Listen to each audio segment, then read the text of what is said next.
Well, well, well. Debacle in DC it is. My goodness. What highs and what lows. I mean, crazy game. Although they looked like they were sleepwalking through the first half offensively. And I don't know what it is, why there's such a. I know Cole's a good run blocker, but my God, or not a run blocker, he's just a good blocker. And I know the offensive line's getting beat up, but my God, get that man the ball.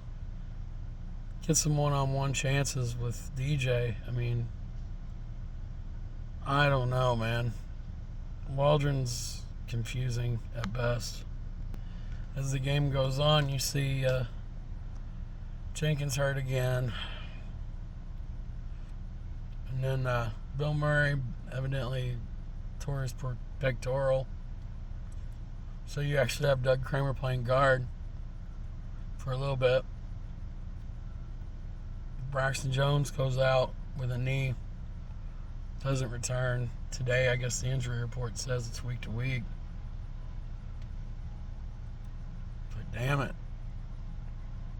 They came so far. You know what I'm saying? To come back in that game and take a lead. To somehow take a lead with under a minute to go. And to just, this is exactly, somebody put a Facebook post up. This is what it's like to be a Bears fan. I had to laugh. It's like, yeah, you get the highs, you get the lows, you get everything in between, right? You know, everybody's taking exception with the Doug Kramer run. And here's what I'll say about the Doug Kramer run. The handoff needs to be better. You got a guy that doesn't usually take the handoff.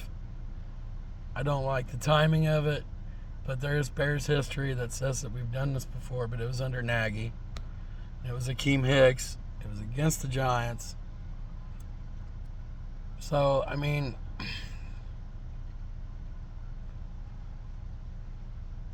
you had the right personnel out there, and sometimes you just overthink shit, and that's just basically what happened. It's like, let's get cute, let's get Dougie a touchdown. I'm all for that. That's great. But in that situation, I feel like you need to go with somebody with more trusted hands. But there's no denying that offensive line played like crap for a huge portion of the game. And then, really, had they called the Ertz drop in the end zone a catch, it wouldn't have been overturned, and the game's out of reach anyway. So we got to give Stevenson a little bit of credit for keeping fighting that ball out all the way to the ground. I know we all want to crucify him, and rightfully so for his play on the last play. And he's sticking the finger in a guy's helmet and getting 15 yards and putting them in field goal range where I think they chunked the field goal. I don't think I've ever seen a kicker kick the ground first like that and just absolutely whiff on a kick. I don't know if that guy's going to have a job very long. But what a wasted opportunity. The responses today haven't been great by coaches, saying that the play prior to the Hail Mary didn't really matter that much for defending the end zone, and which I agree to an extent, but if you can do anything with that, I mean, I don't like rushing 3. That's just a personal preference, I think.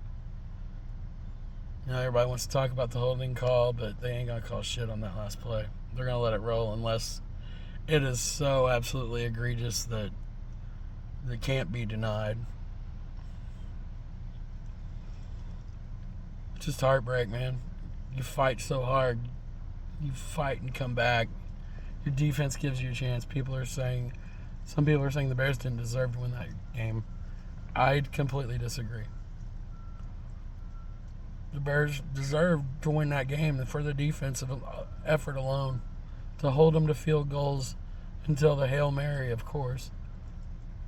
But they let it slip, and now you're in last place. And you kind of look like a last place team in the division that we're in. I don't know what you do. I mean, Larry Borum, come on down. You're the next contestant on. Can you play left tackle? I just... Montez Sweat gets dinged up too, where he's not in the play. I don't think he's in the game for that last play. And you see what a guy like him does whenever he's healthy and right. He gets a sack on Daniels earlier in the game where I thought he could have got for a horse collar. Luckily, he took his hand out and didn't take him down by it. He just used it to pull him closer and then took him down. So, I mean, we caught some breaks, which you got to do in a game where you come back in. But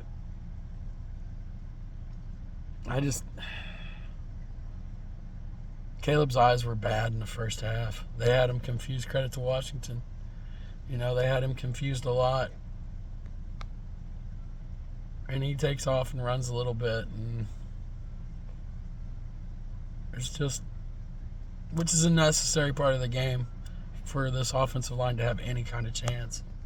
Because if you don't have him running the football, they just do what they did the whole freaking first half, which was brutal. And it's brutal, boys, girls, children of all ages.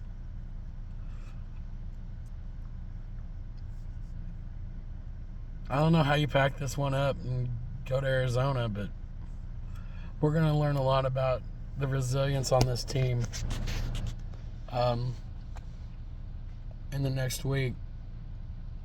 If you go out to Arizona and get blown out or lay an egg by a team that, even though they played a Dolphins team that's not great right now, they found a way to come back and win with a similar style quarterback. He can run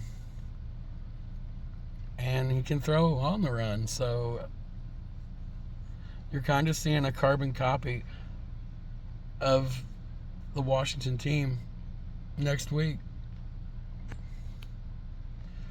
Got to find a way. You got to figure it out. I mean, we'll see what we can do. As always, bear down, like, subscribe, comment if you dare. It's a tough way to go, but it's the way she goes sometimes.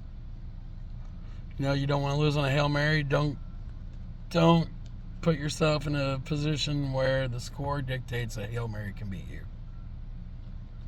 And that's just the way it is. Go Bears. Have a great day.